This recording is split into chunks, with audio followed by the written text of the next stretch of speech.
예, 안녕하십니까. 오늘 8월 첫 번째 인천의료원 내과 컨퍼런스 시작하겠습니다. 오늘 준비한 저널은 NEJM 지난달에 실린 영국의 리커버리 콜라보레티브 그룹 리커버리 트라이얼이라고 하는 거기에서 이제 덱사메타손을 입원 환자에서 코비드-19 입원 환자에서 썼던 연구 데이터고요. 전체는 아니고 지금 선행 연구 데이터만 보고가 된 겁니다. 그래서 그 논문을 주 논문으로 해서 발표를 하고 그 뒤에 이제 미국 데이터가 하나가 좀 추가로 나온 게 있어서 조그마한 부논문을 해서 두 가지 논문을 발표를 하겠습니다. 오늘 발표는 가정의학과 2년차 차윤준 선생님이 해주시겠습니다.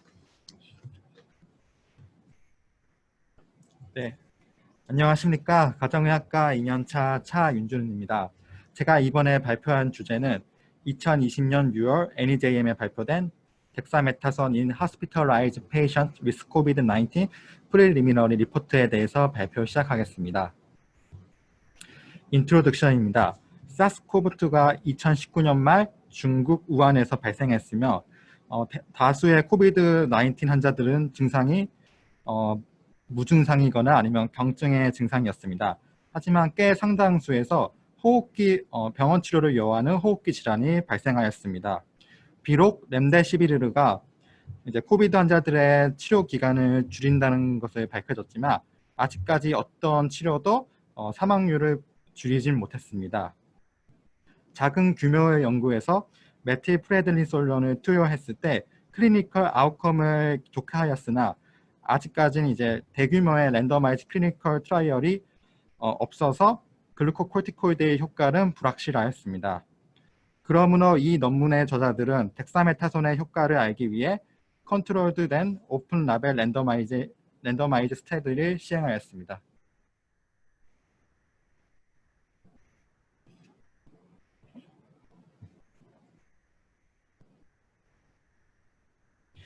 네, 코비드-19의 환자들의 임상 경과 패턴입니다. 2월 20일에 출판된 WHO 리포트를 보면 대략 80%의 코로나 환자가 처음에는 마이드 투 모더레이트 디지스를 가졌고 13.8%가 시비어 디지스, 6.1%가 크리티컬한 디지스를 가졌습니다. 이들의 대부분은 회복이 되나 3.8% 정도에서는 사망하였습니다. 네.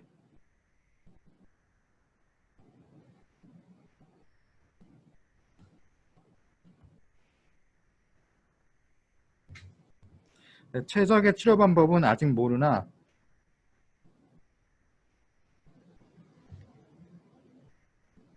최적의 치료 방법은 아직 모르나 2020년 5월 19일에 존스 홉킨스에서 제시한 가이드라인에 따르면 다음과 같습니다.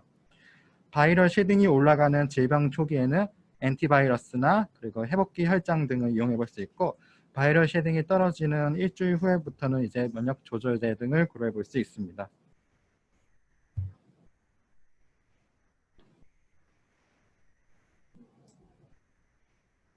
네, 이 논문의 메소드입니다. 먼저 트라이얼 디자인입니다. 영국의 176개의 NAHS를 이용하는 환자 중에 코비드-19 감염이 의심되거나 검사상 확진이 되었는 환자이고 그리고 이제 환자 임상 연구 중에 환자를 위험에 빠뜨릴 수 있는 과거력이 없는 환자들을 대상으로 선정하였습니다. 처음에는 이제 나이 제한이 18세 이상으로 하였지만 5월 9일 이후부터는 나이 제한은 없어졌습니다. 그리고 임신하거나 모유수유 중인 여자들도 연구 대상으로 포함되었습니다. 랜더마이제이션입니다. 베이스라인 데이터로 인구학적인 정보, 호흡 보조 정도, 그리고 주요 동반 질환, 그리고 치료가 환자에게 적합한지, 그리고 치료가 이용 가능한지에 대해 정보를 조사를 하였고 랜더마이제이션은 웹 베이스 시스템 위스 컨슈머트라는 시스템을 이용해서 하였습니다. 그리고 유저 스탠다드 그룹, 그리고 유저 케어랑 그리고 그에 더해서 오랄 또는 IV 덱사메타손 6mg QD up to 10day 그룹을 이제 2대1 비율로 배분하였습니다.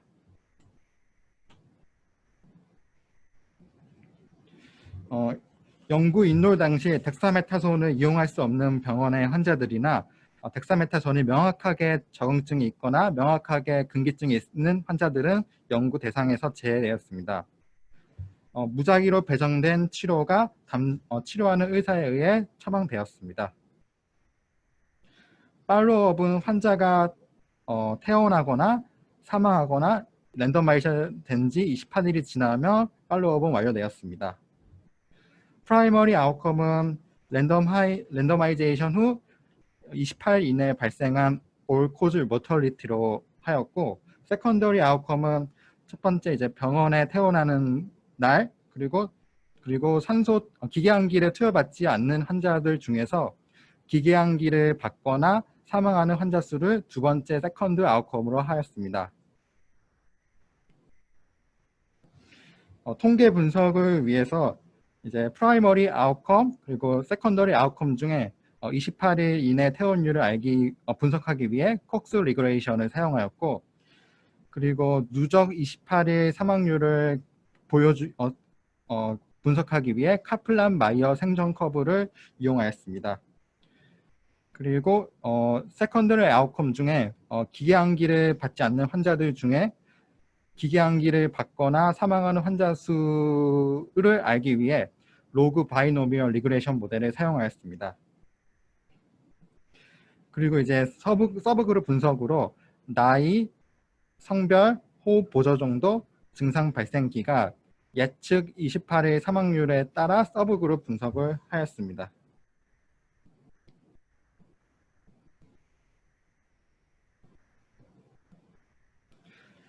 네, 리설트입니다. 총 이제 11,303명의 환자가 인롤되었고, 이 중 1,948명은 연구에서 제외되었습니다.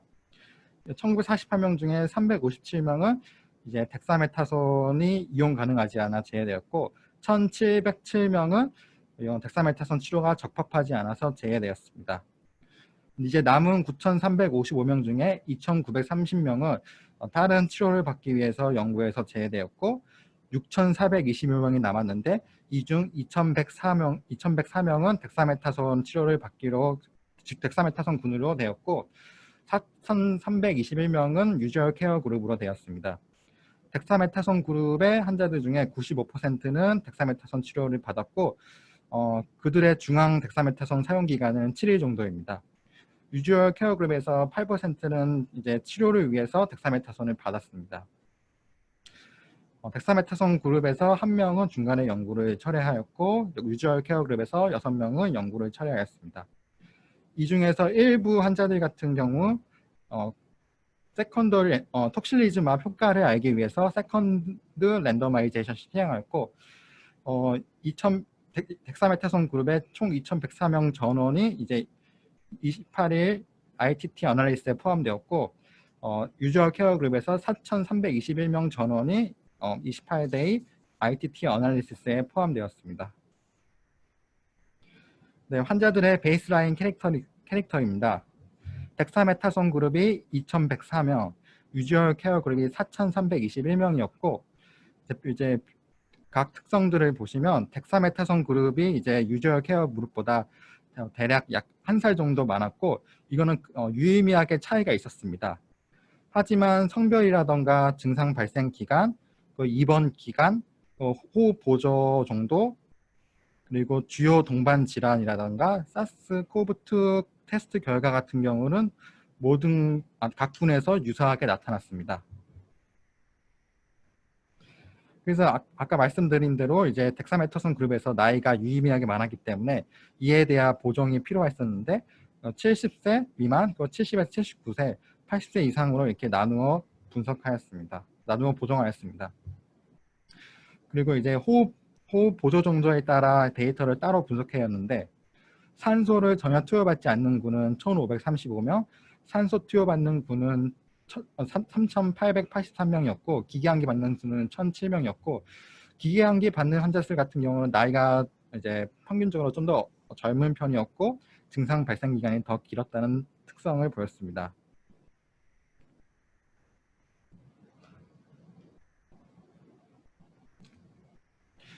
네, 이제 카플란 마이어 생존 커브입니다.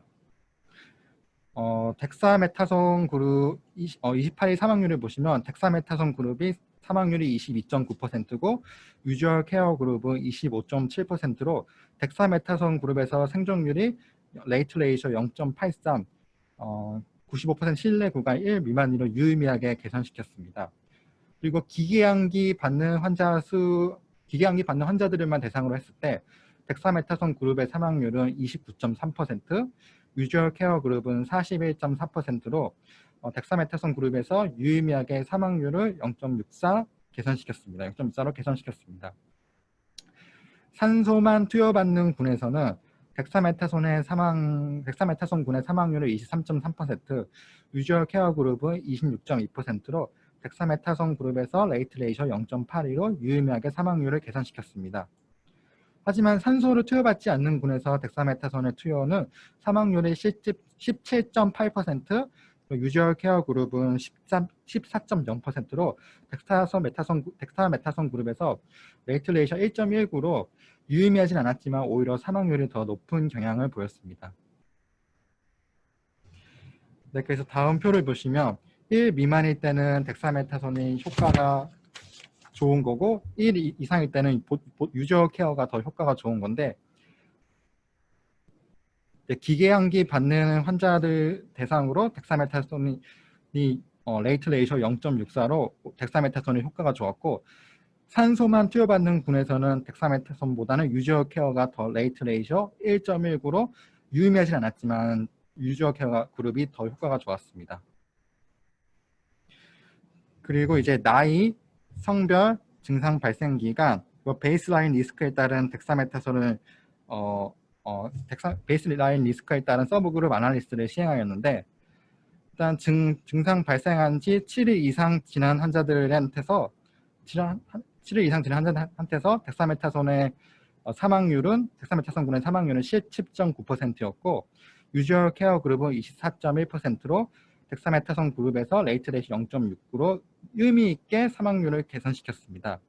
하지만 7일 미만의 환자들에서는 이제 오히려 덱사메타손 효과가 떨어지는 경향이 보였습니다. 그리고 베이스라인 리스크에 따른 덱사메타손의 효과를 보시면 세 군간에 거의 거의 효과가 비슷하게 보이는 경향을 보였습니다. 네, 세컨더리 아웃컴을 보시면 덱사메타손 그룹에서 28일 이내 퇴원율이 67.2%였고 유주얼 케어 그룹에서는 63.5%였고 레이트 레이셔 1.10으로 유의미하게 덱사메타손 그룹에서 퇴원율이 높았습니다. 기계암기를 받거나 사망하는 환자 수를 봤을 때 덱사메타손은 25.6%, 유주얼 케어 그룹은 27.3%로 유의미하진 않았지만 덱사메타손 그룹에서 더 낮았고, 기계암기를 받거나 사망하는 환자 수로 이제 각각 결과를 분석했을 때는 이제 기계 환기를 받는 환자 수가 덱사메타손 그룹에서 유의미하게 더 수를 줄였습니다. 그리고 호흡 보조에 따라서 이제 세컨더리 아웃컴을 다시 세분화하면 기계 환기를 받는 환자들 중에서 덱사메타손 투여한 군은 28일 이내 퇴원율이 33.0%였고 유주얼 케어 그룹은 23.3%로 덱사메타손 군에서 유의미하게 퇴원율을 개선시켰고, 반대로 산소를 투여받지 않는 군에서 덱사메타손을 투여했을 때 28일 이내 퇴원율은 76.8, 유주얼 케어 그룹은 80.3%로 유의미하진 않았지만 덱사메타손 군에서 퇴원율이 낮았습니다. 그리고 기계암기를 받거나 그리고 사망한 환자 수를 봤을 때 산소만 투여받는 군에서는 덱사메타손 군에서 기계암기를 받거나 사망하는 환자 수가 28.1%였고 유주얼 케어 그룹에서는 32.0%로 유의미하게 덱사메타손 군에서 기계암기 받거나 사망하는 환자 수를 개선시켰습니다. 하지만 산소 치료를 받지 않는 군에서는 오히려 이제 덱사메타손보다는 유주얼 케어 그룹에서 효과가 더 사망률이랑 그리고 기계암기 받는 환자 수가 적었습니다. 네, 디스커션입니다. 덱사메타손을 10일까지 사용하는 것은 28일 사망률을 낮추었으며 특히 기계암기를 받는 환자들 같은 경우는 대략 3분의 1 정도의 사망률을 감소시켰고, 산소만 투여받는 군에서에서는 대략 5분의 1 정도 사망률을 개선시켰습니다. 그리고 이제 산소 보조를 받지 않는 환자들 같은 경우는 덱사메타손의 효과에 대해서 근거는 없었습니다. 또한 증상 발생한 지 7일 이상 지났을 때의 덱사메타손 효과는 더 명확히 두드러졌습니다. 바이럴 쉐딩은 질병 초기에 많이 생기고 그 이후에는 감소되는 경향이 있었습니다. 호흡 보조를 받는 환자들과 그리고 증상 발생한 지 7일 이상의 지난 환자들에서 덱사메타손의 효과가 있는 이유는 아마 이제 그 시기에는 이제 면역 병리학적인 요소가 바이러스적인 요소보다 더 많이 작용하기 때문이라고 추정이 됩니다. 이번 연구는 영국 코로나 입원 환자의 15%가 인롤된 대규모 연구이나 이번 연구의 한계로는 피지올로지나 라보레토리나 바이올로직 미저에 대한 정보가 없었다는 한계가 있었습니다. 네, 결론은 덱사메타손 6mg QD를 최대 10일까지 사용하는 것은 산소 보조를 받는 코로나 환자들의 28일 사망률을 줄였음을 보여주었습니다. 하지만 산소 보조를 받지 않는 환자들 같은 경우는 이득이 없었고 오히려 해가 되는 경향이 있었습니다.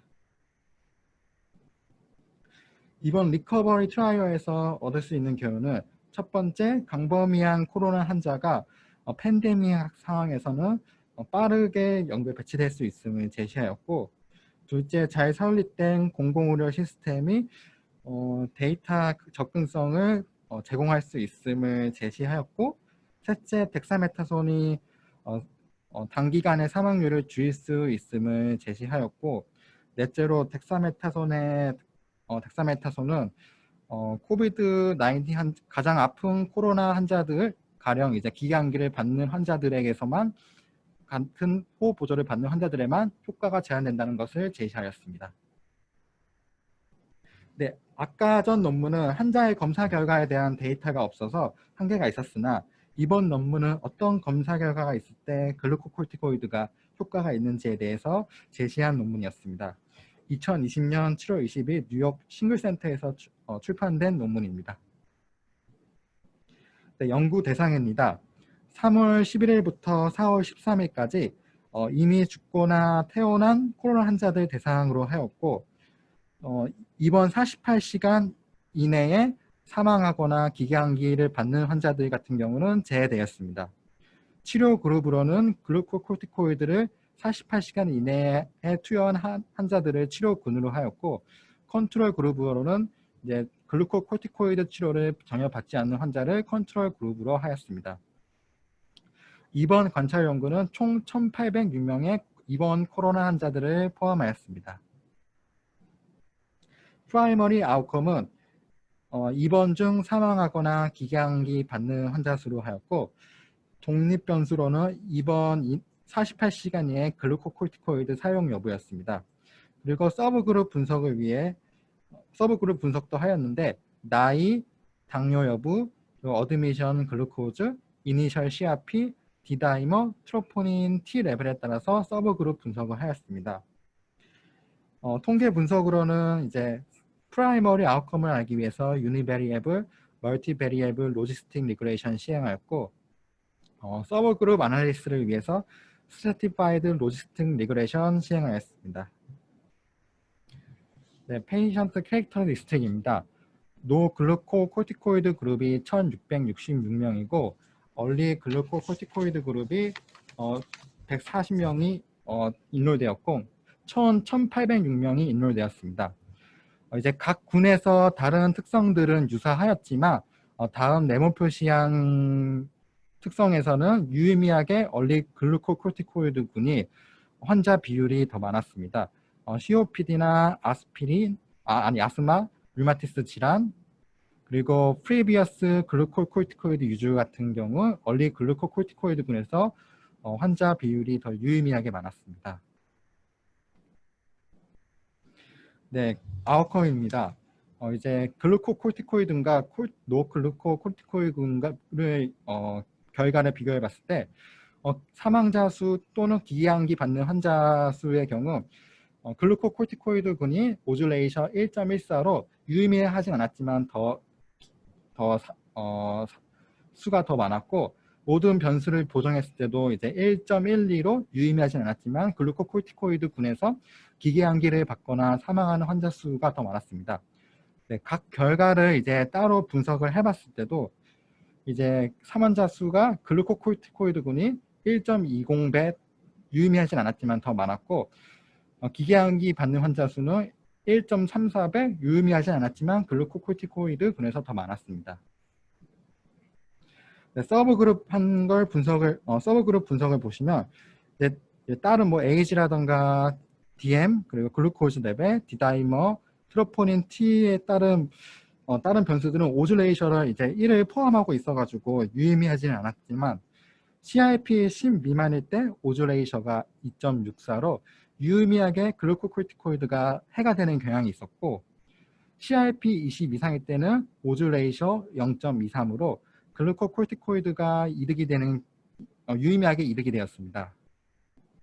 그 그래프 B는 이제 모든 변수를 보정해 쓴 그래프이고, 이 역시 CRP 10 미만일 때는 글루코코티코이드가 CRP 10 미만일 때 글루코코티코이드가 오듈레이셔가 3.14로 유의미하게 더 해가 되는 경향이 보였고, CRP 20일 때 글루코코티코이드군에서 오듈레이셔 0.20으로 유의미하게 이득이 되는 경향을 보였습니다.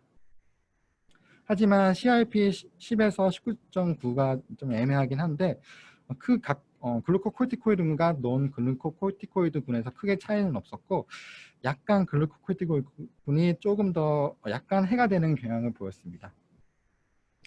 네, 결론을 이제 말씀드리자면 이번 연구는 관찰 연구라 한계가 있었지만 CRP 20일 때 글루코코티코이드의 치료에 도움을 받을 수 있다는 것을 보여주었고, CRP 10 미만일 때는 오히려 해가 될 수 있음을 이번 논문에서 보여주었습니다.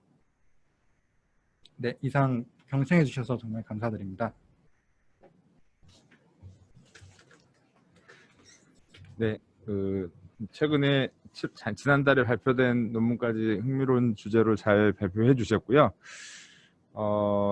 제가 이제 처음 발표할 때 말씀드렸던 거를 쭉 해서 이게 이제 상당히 우리 앞으로 계속 봐야 될 문제인 것 같은데요. 두 번째 논문은 사실 좀 그 근거 강도로 보기에는 좀 약합니다. 일단 싱글 센터에다가 그다음에 그 랜더마이제이션 돼서 나눈 게 아니고 레트로스펙티브하게 본 거기 때문에 근거 강도는 미약하지만 미약하고, 또 이제 3월 초부터 4월 초까지가 미국에서는 가장 이제 환자가 많이 폭발적으로 늘어났고 뉴욕에서 이제 있었기 때문에요. 조금 좀 덜어내고 봐야 되고, 당시에 이제 CRP를 10, 20 이렇게 보는 거는 우리나라하고 이제 어드미션이라는 거 개념이 다릅니다. 거기서는 그냥 웬만하면 다 집으로 가는 거고, 탄소 치료가 인베이시브하게 필요할 가능성 있는 사람 처리해야지 해서 꼭 입원시켜야 될 사람만 입원시켰기 때문에 우리하고는 이제 아예 수준이 다르고요. 격리라는 개념이 없기 때문에. 그래서 이제 첫 프레젠테이션에서 48시간 이내에 죽어버리거나 이제 메카니컬 벤틸레이션 달았던 사람은 빼고 그 이후까지 이제 본 건데, 그렇다면 상당히 이제 많이 진행돼서 뉴모니아가 있던 사람들한테 이제 덱사메타손이 어떤 효과가 있었는가인데, 결국은 이렇게 그 두 번째 논문에 있던 사람들은 심통 온셋부터 며칠째 들어가는지 그런 분석도 안 돼 있어요. 그런 뜻은 뭔 말이냐면 이제 이 정도 한 일주일에서 열흘 정도 지나서 이렇게 안 좋아졌을 시점에 이제 환자가 와서 이때쯤에 이제 CRP를 보고 CRP가 높은 사람이 이득이었다, 그렇게 이해를 하시면 될 것 같고요. 그런 면에서는 앞에 그 리커버리 트라이얼의 영국 데이터가 상당히 중요하고 우리한테 이제 더 강하게 와닿는 거는, 첫 번째는 이제 그 아수라장에서도 10,000명을 모았다는 거죠. 그 영국 전체 환자의 15%를 모았다는데 그건 어마어마한 일입니다. 그리고 영국이 그 NHS라고 하는 거의 이제 한 90% 정도가 우리나라로 치면 공공병원이라고 보시면 되고요. 그 NHS에 속한 병원들끼리 다 모은 게 이제 저런 자료인 거고, 그거를 실시간으로 모아서 저렇게 분석했다는 게 대단한 겁니다. 그리고 그 와중에 컨실먼트까지, 그 컨실먼트는 우리 랜덤 코드를 따로 만들어서 그 랜더마이제이션 한 사람들이 편견이 끼지 않게 만드는 거더라고요. 그래서 그런 방법까지 써서 랜더마이제이션 했다는 거는 좀 부러운 겁니다. 우리나라는 불가능. 우리나라는 기껏 지금 만 몇 명인데도 그 임상자료 정리하는데도 몇 달이 걸렸거든요. 그러면은 앞으로 이제 우리가 좀 개선할 부분인 것 같고, 그렇게 이제 랜더마이제이션 해서 그 투여한 그 모탈리티 줄인 거 보니까 40%, 그러니까 그냥 유주얼 케어한 사람이 40% 모탈리티였는데 20%대로 줄인 거니까요.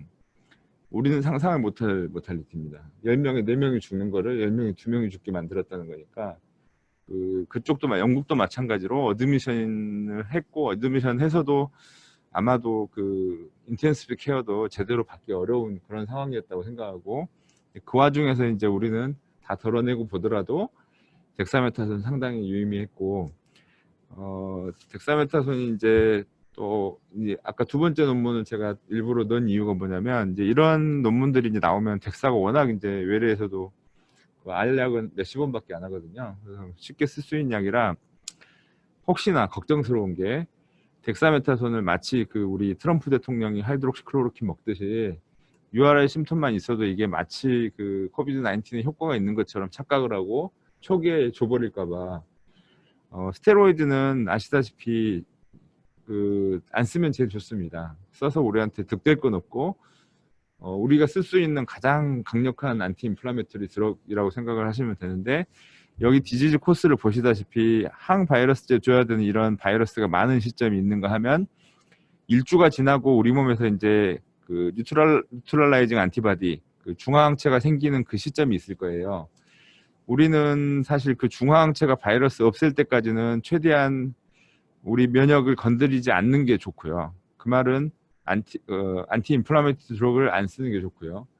그 뒷부분은 항바이러스제보다는 면역을 조절하는 이뮨 모듈레이터에 이제 대표적으로 아까 우리 가장 이제 논스페시픽하고 가장 강력한 스테로이드가 들어가고, 또한 그 사이토카인들 IL6라든지 IL1 이런 것들을 이제 안타고니스트를 쓰는 방법들이 이제 들어갈 겁니다. 그래서 이 시점 두 가지가 있을 거고, 아까 리커버리 트라이얼에서 두 가지가 상당히 의미 있는 게, 옥시젠 세라피가 필요하다. 그 말은 일주일에서 열흘 정도 이 시점에 하이폭세미아가 생기고 산소 치료가 필요하다는 거고, 그때쯤이면 이 하이퍼 인플라메이션 또는 사이토카인 스톰이라고 부르는 하이퍼 인플라메이션이 이제 합병돼 버린 사람이다, 이렇게 생각을 하시면 됐고, 두 번째는 일주일 전에 쓰는 거는 오히려 큰 이득이 없었죠. 일주일 이후에 썼다. 그럼 이 7일이라는 게 상당히 중요하고, 우리가 심텀 온셋을 그래서 꼭 찾아야 되는 이유가 일주일이라는 경과가 상당히 의미 있기 때문입니다.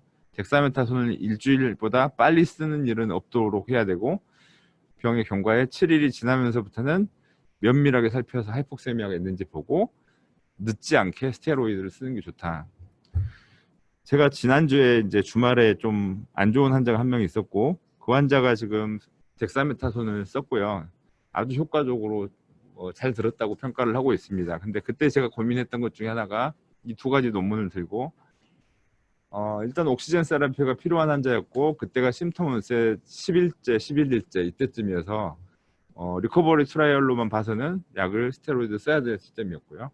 근데 이제 막 이제 하이플로 O2를 걸 그때쯤이어서 조금 덱사메탄 쓰기가 좀 아쉽기도 하고, 두 번째 논문에 의하면은 CRP 20 이상일 때 이득이 많았다고 하고, 10이 안 됐을 땐 이득이 별로 없었다고 하죠. 근데 우리나라는 이제 그렇게 초기에 이제 입원을 시켜놓고 보기 때문에 CRP 거의 제로일 때부터 CRP가 9, 10이 될 때까지를 다 볼 수 있는 상황이죠. 그 환자가 제가 덱사 쓸까 고민할 때가 11일째인데 렘데시비어는 또 11일째까지밖에 못 쓰게 돼 있고, 11일째인데 CRP가 9였고, 환자는 하이플로 옥시젠 걸고는 스테이블했고, 그래서 고민을 했습니다. 게다가 고민하다가 하루 넘겼는데 다음 날은 CRP가 16이 됐고 하이플로 옥시젠은 비슷하게 갔고, 그래서 이제 고민하던 차에 그 다음 날 이제 덱사메타손 6ml IV를 노멀살라인 100에 믹스해서 드리핑을 했고, 그러고는 이제 뭐 스테로이드 썼으니까 당연히 환자가 피버가 컨트롤이 되고 환자는 웰빙 센스가 금방 느껴졌고요. 체스트 엑스레이도 금방 좋아졌어요. 그래서 저는 딱 4일만 쓰고 끊었는데 아까 그 리커버리 트라이에서는 중앙값으로 한 7일 정도 썼다. 우리가 그 COPD 어큐트 익서베이션 때도 보통 한 5일 정도 미니멈으로 쓰는 거를 생각해 보면 짧게는 한 5일 정도 쓰고 길어도 열흘은 넘기지 말아야 되겠다. 그 정도로 생각을 해볼 수 있겠고요. 예, 스테로이드는 앞으로 우리가 잘 쓰면 꽤 많은 사람을 살릴 수 있을 것 같은 그런 약인 것 같고, 요새 뭐 IL-6나 여러 가지 IL-6 안티바디나 이런 것들이 다 좀 시원찮은 리스판스를 보이는데, 그나마 이제 중환에 대해서 렘데시비어, 그 다음에 덱사메타손, 오투 세라피 필요한 사람한테 덱사메타손, 이 두 개는 우리가 잘 쓰면 좀 쓸만한 무기인 것 같습니다. 혹시 궁금하신 내용이나 코멘트 하실 내용 있으신가요? 현재 제가 좀 늦게 들어왔는데요. 네. 이게 몇 월 달 연구? 영국 데이터는 3월 10일부터 언제까지였죠? 기간이? 4월까지. 그랬던가? 특별한 안티바이럴을 쓰거나 아니요. 여기에 스탠다드 오브 케어에 칼레트라도 들어가고 하이드록시클로로퀸도 들어가고 다 들어갑니다. 다 들어가 있는 사람이고, 대신에 IL-6 안타고니스트라든지 그 이뮨 모듈레이팅 드럭 쓴 사람은 빼고, 예, 덱사하고 좀 비슷한 기전인 약은 빼고, 그 당시에만 해도 뭐 항바이러스 효과가 있었을 거라고 생각했던 하이드록시클로로퀸, 칼레트라는 다 허용한 스탠다드 오브 케어입니다. 그리고 2대1로 배정을 했었고요. 이렇게. 진작에 알았더라면 그쵸. 네네. 사실 이게 우리가 뭐 팬데믹을 지금 시간 흐름에 따라서 이제 기억을 더듬어 보면 3, 4월 달에 사실 좀 너무 모르는 게 많아서, 그때 1월 달 보시면 중국은 다 안티를 썼어요. 항생제를 막 90% 썼어요. 폐렴이라고 생각을 하고 안티를 다 쓰고, 그 메치소를 엄청 많이 썼거든요. 메칠피드를 썼는데 저렇게 이제 좀 세밀하게 분류를 하지 않고, 그 다음에 뭐 랜더마이제이션 된 연구도 아니고 주먹국으로 하다 보니까 스테로이드 이펙트가 그렇게 뭐 들쑥날쑥했어요. 좋다는 데도 있고 아니라는 데도 있고 별 의미가 없어 보여서 저도 초반부터 스테로이드는 썩 손에 안 갔는데, 그리고 초반에 이제 서울대에서나 스테로이드 이제 COPD 컴포넌트가 같이 있어서 썼더니 바이럴 쉐딩이 한 2배 정도로 늘어나는 거예요. 계속 바이러스가 나오는 거죠. 그러니까 제 개념은 아까 일주일이 되게 중요한데, 일주일이 넘어가면 우리 몸에 중화항체가 나오기 시작하거든요. 그러면서 바이럴 타이터가 쫙 떨어지고 그 일주일을 버티는 게 중요합니다. 일주일을 넘겨서 스테로이드 쓰더라도 써야 되고, 그 다음에 옥시젠 세라피가 필요할 정도로 렁 인플라메이션이 생긴 사람한테만 써야 돼요. 저건 항바이러스제가 아니기 때문에 그 두 가지가 지금 현재로서는 우리가 가질 수 있는 좀 파라미터가 되지 않을까 싶고요. 그런 면에서는 우리가 역학조사를 철저히 해서 이 사람이 심토 온셋이 언제인지를 알아내는 게 엄청 중요해요. 그 전까지 일주일은 좀 여유롭게 있어도 되거든요. 그 뒤에 이제 일주일째까지 열이 계속 나는 사람 중에 뭐 환자를 계속 보면 알겠지만 롱 인필트레이션이 전혀 없는데 환자들이 필트레이션 떨어지고 나중에는 결국은 많이 나빠져야지 이제 그게 자기가 폐렴이 있다는 걸 인지를 하게 되니까. 신청이 질문이에요. 그래요? 질문이 왔어요? 네. 하이폭시아 기준요. 사실 그 옥시젠 세라피에 대한 기준이 지금 다 없어요. 근데 뭐 O2 주는 거는 환자가 심텀이 있으면 저는 좀 빨리 주는 편인데, 특히 한 95% 안팎이 되면 헤드액이 많이 생기더라고요. 그래서 뭐 나살프롱 3리터 정도는 빨리 주고, 그 WHO 기준으로 해서는 93%, 로메어로 93%를 시비어 뉴모니아의 기준으로 보거든요. 제 생각에는 로메어 오투 세츄레이션으로 93% 정도는 돼야 스테로이드 쓸만한 하이폭세미아, 그러니까 시비어 뉴모니아 정도로 볼 수 있지 않을까, 그렇게 생각을 하고 있어요. PF 레이션 이런 걸 물어보시는 것 같기도 어, 아, 예. 근데 보통은 ABJ 잘 안 하니까 세츄레이션 모니터링으로도 충분히 잘 볼 수 있을 것 같습니다. 네. 혹시 또 질문 있으면 올려주세요. 스테로이드가 사실 스테로이드를 제대로 못 쓰는 의사는 내과 의사가 아니라고 할 정도로 꼭 써야 되는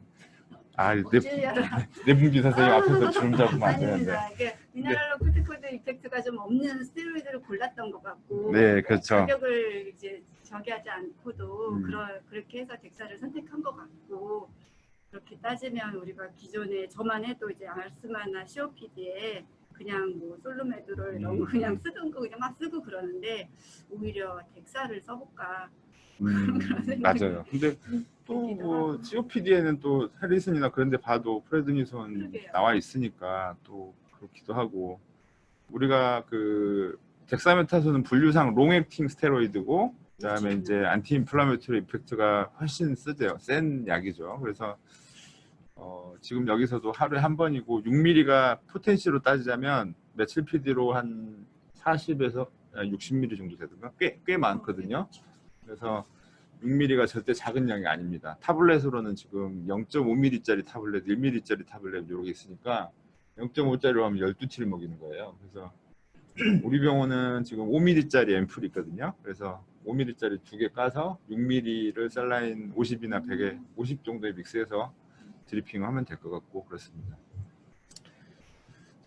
또 인펙션은 사지만 스테로이드를 꼭 써야 될 때는 써야 된다고 생각을 하고 지금 이제 코비드 19 같은 경우는 이제 질병의 이제 자연사가 대충 이제 어느 정도 밝혀졌어요. 그래서 초기 그 뉴트럴라이징 안티바디 생기기 전까지의 안티바이럴이 빨리 나왔으면 좋겠고 아직은 그 연구는 안 돼 있습니다.